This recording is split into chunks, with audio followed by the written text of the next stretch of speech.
Depuis quelques années, le transhumanisme fait couler beaucoup d'encre, notamment en France. Les adeptes de ce mouvement estiment qu'avant la fin du XXIe siècle, l'homme ne sera plus dépendant de son corps organique. Objet de crainte et de fantasme, le transhumanisme est souvent mal compris, déformé et caricaturé.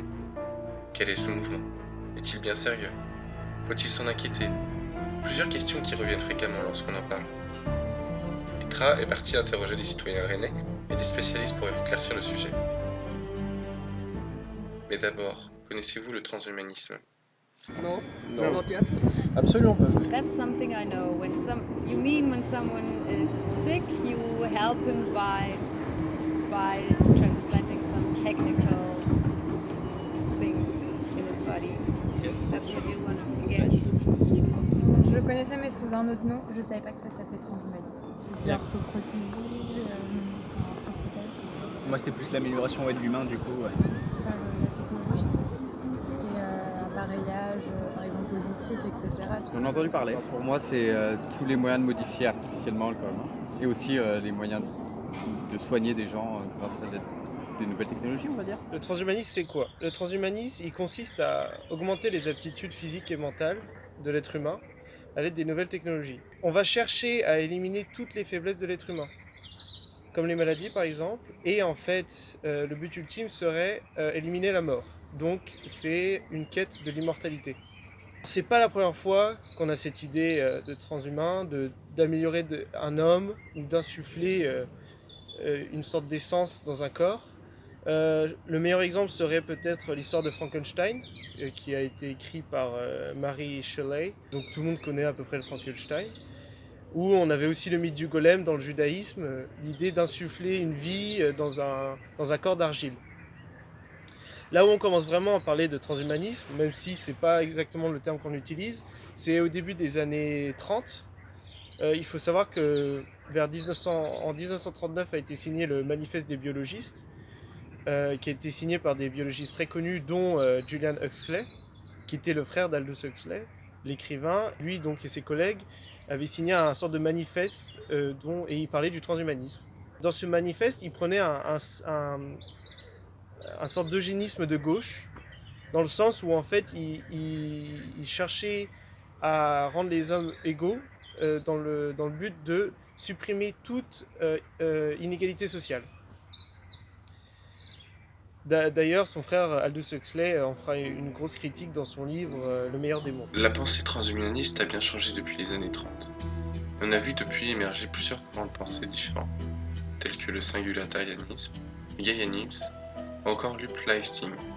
La technologie s'est aussi énormément développée depuis la fin de la Seconde Guerre mondiale, et des rêves qui semblaient auparavant inachevables sont à présent possibles. Cette science s'appelle la biomécatronique.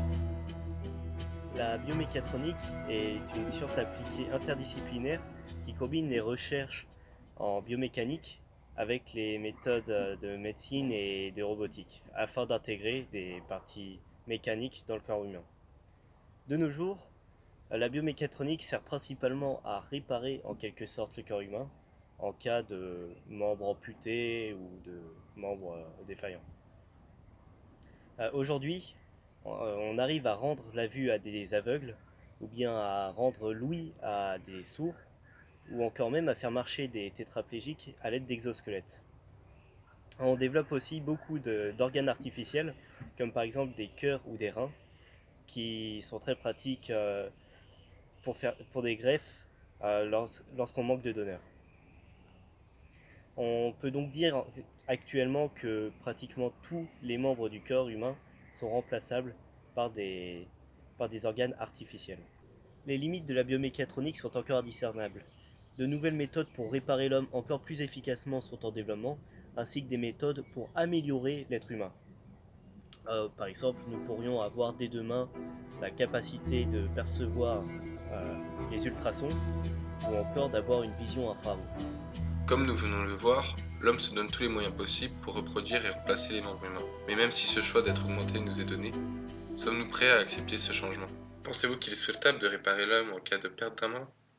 Bah oui, je pense que ça peut combler justement un manque et rééquilibrer pour être plus facilement intégré, pour trouver du travail, pour être autonome même chez soi ou pouvoir faire des tâches du quotidien banales quoi. Parce que vu qu'elle a subi un traumatisme d'une part ou d'une autre, bah, au moins ça comble un petit peu et puis bah, si elle peut être encore plus efficace, ça peut que être mieux, je pense. Ça fait partie des avancées technologiques vers lesquelles on va et voilà, maintenant déjà les facilités de paiement, par exemple avec les portables, des choses comme ça, donc si en plus c'est intégré à soi, moi je suis pour. I think that depends on the part of the body, and it's probably always better to change something if you lost something and you can add something to make the life better of this person. Yes, why not? Pour lui, c'est une bonne idée. Le fond est bon. Après, du côté de l'éthique, je préfère mieux qu'on laisse la nature agir. S'il s'est passé un accident, c'est que ça devait arriver. Et trouver une aide, un matériau, des matériaux à changer ça, à le remplacer, je trouve pas ça naturel. Et même si ça soulage quelques personnes et que ça fait du bien à la personne, la rééducation et tout, je pense que ça va être plutôt dur psychologiquement, plutôt de se dire bon mais j'ai perdu un membre et du coup je vis avec. Puis de mettre ça dans notre corps, je trouve pas ça triste. Ça déshumanise un tantinet l'humain. Ouais, carrément. Pour moi, tant que tu touches pas au cerveau, ça va. Alors, pensez-vous qu'il est utile d'améliorer l'humain? Je pense que oui, il y a toujours possibilité d'amélioration et que tant mieux si on arrive à l'améliorer et à faciliter les tâches du quotidien. Je trouve qu'il y aura besoin. If someone has a healthy body, I don't see it necessary. C'est vouloir faire des surhommes alors que déjà il y a des humains tout simples qui sont balèzes. Alors si tout le monde avait la possibilité de devenir super fort physiquement ou très intelligent, je pense que ça mènerait à une situation mondiale assez critique. Dans la médecine, oui, je trouve que c'est quelque chose de très bien. Maintenant, il y a des personnes qui recouvrent une vie normale grâce à ça et je suis totalement d'accord. Après, ça dépend en fait de l'évolution qu'on va avoir de l'être humain. C'est-à-dire que soit on va rester dans le basique et on va évoluer tel quel, comme on est censé être. Sinon, on va intégrer entre guillemets l'aspect de transhumanisme pour nous améliorer de manière plus rapide et voire peut-être mieux que ce que l'évolution elle décide quoi, clairement. Perso, non. Je pense pas. Je pense qu'on est destiné à évoluer, mais de manière assez naturelle. Vouloir un peu surpasser ses capacités, c'est toujours quelque chose de bien. Mais au point d'essayer de vouloir s'améliorer via des nouveaux moyens, sans qu'il y en ait vraiment besoin, je trouve ça un peu bizarre. Ça fait un peu l'idée du super soldat, quoi. C'est un peu flippant. Je pense que l'erreur est humaine, donc améliorer quelque chose qui ne peut pas être parfait derrière, je pense qu'on peut s'améliorer soi-même déjà. Quand on parle de transhumanisme, on parle d'hommes augmentés, d'hommes bioniques, de cyborgs ou encore de post-humains. Le transhumanisme, c'est un courant de pensée qui vise à améliorer l'homme. L'homme préhistorique, déjà, avec sa lance, était un homme augmenté. La lance lui permettait de chasser à distance et de ce fait, il était augmenté par rapport à un autre humain qui n'avait pas de lance. Et aujourd'hui, nous sommes aussi augmentés grâce à nos téléphones portables, par exemple, qui nous permettent de communiquer partout dans le monde et aussi d'accéder à Internet de partout et donc à la connaissance. Au début du transhumanisme, des recherches ont été menées sur l'intégration de la technologie dans le corps humain afin de compenser ou de réparer un handicap. On peut prendre l'exemple de l'implant cochléaire qui permet aux sourds d'entendre à nouveau. Un autre exemple d'outil technologique est le pacemaker. Aujourd'hui, on implante 1 million de pacemakers par an dans le monde et le pacemaker est très bien accepté par la société, ce qui montre une ouverture de celle-ci sur le transhumanisme, même si la société n'en est pas forcément consciente. Au final, est-ce que le transhumanisme, ce n'est pas que la suite logique de l'évolution scientifique? Le transhumanisme, c'est le chemin d'accès au posthumanisme. Le posthumain, c'est l'homme du futur qui se façonnera uniquement par la technologie, soit un humain du futur qui n'a plus les déficiences de l'humain biologique. Le post-humain sera en mesure de résister à la maladie et même à la mort, que ce soit grâce aux nanotechnologies ou à l'uploading de cerveau. Seriez-vous prêt à vous faire augmenter? Là, j'aimerais bien avoir quelque chose qui comble. Après, même pour des choses du quotidien, comme vous disiez, avoir une puce pour pouvoir payer ou même être localisé, moi je suis plutôt pour les choses comme ça, avoir des facilités, ouais, j'aimerais bien. Un petit avis là-dessus parce que mon petit frère est sourd, il a eu une maladie et du coup il a perdu toute son audition et il est implanté en effet. Et c'est vrai que je trouve qu'il y a une légère différence parce que ça dépend pas de ta motricité physique quoi. Alors, ça l'a pas empêché à faire tous les sports possibles et imaginables, c'est plus dans la compréhension de l'autre et de son sentiment lui au sein de la société et tout ça. Et donc il est implanté d'une oreille.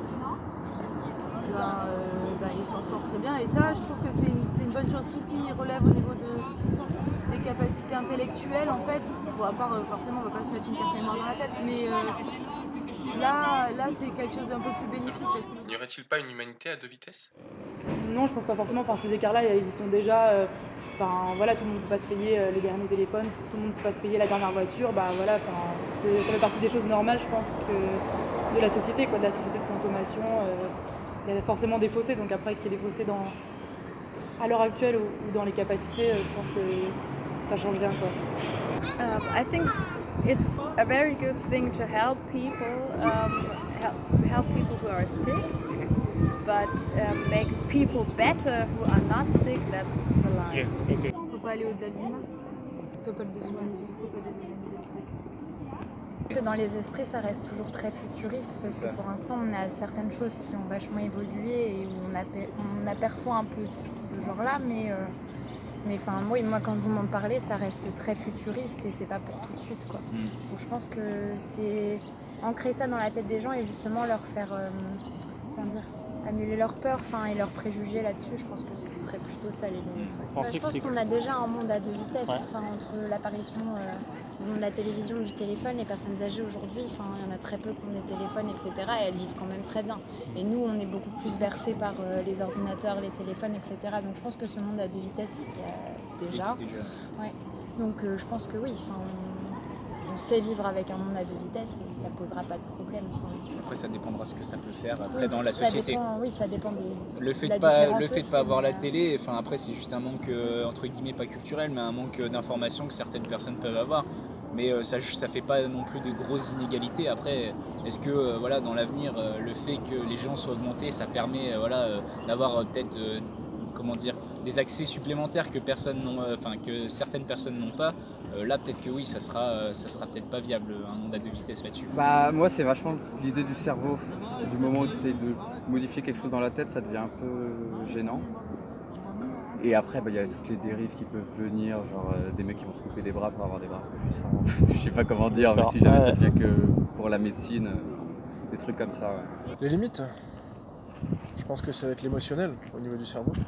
Si on va toucher, à cette partie-là de l'homme, on ne pourra plus dire quelque part qu'on est vraiment humain derrière, puisque on ne va plus toucher les capacités physiques mais les capacités mentales. Et si notre vie en fait dépend d'augmenter ses facultés de capacité mentale, pourquoi aller chercher justement des objets qui fendraient la perfection mais ce ne serait plus humain? Les personnes participant au financement du transhumanisme sont membres d'une élite qu'on va essayer de subdiviser en 3 groupes pour voir justement quels impacts chacun de ces groupes a sur la société. Tout d'abord, les particuliers fortunés participent grandement au financement du transhumanisme, soit par passion pour le mouvement, soit par intérêt pour justement acquérir différentes capacités, comme par exemple le téléchargement de la conscience ou alors la quête de l'immortalité. Deuxièmement, les puissances armées voient dans le transhumanisme un moyen d'augmenter leur puissance afin, d'entre autres, protéger les civils.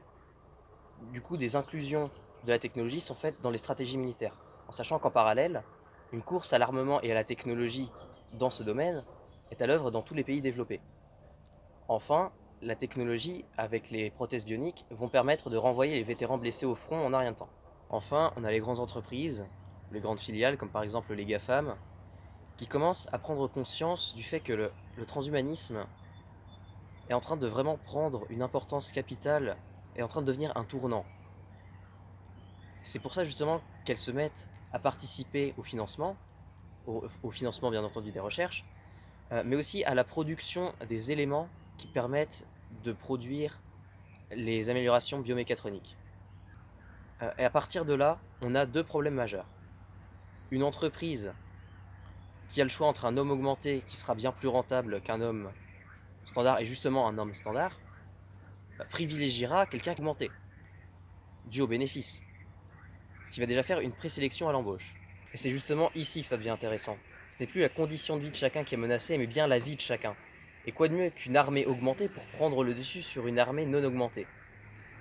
Il est de plus à noter que dans les conflits à venir et dans un avenir extrêmement proche, on pourrait très bien voir une suprématie du soldat augmenté, de l'homme augmenté apparaître.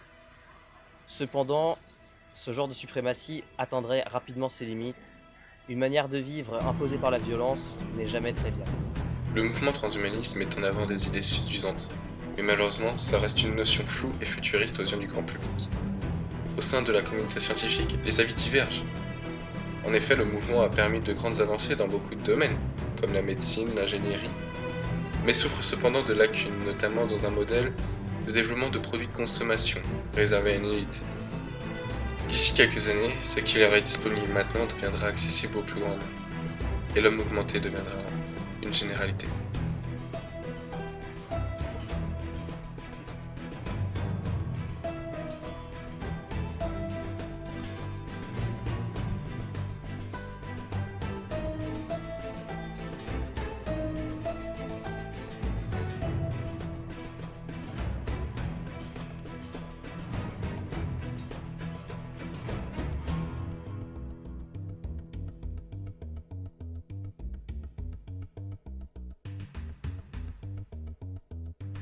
Thank you.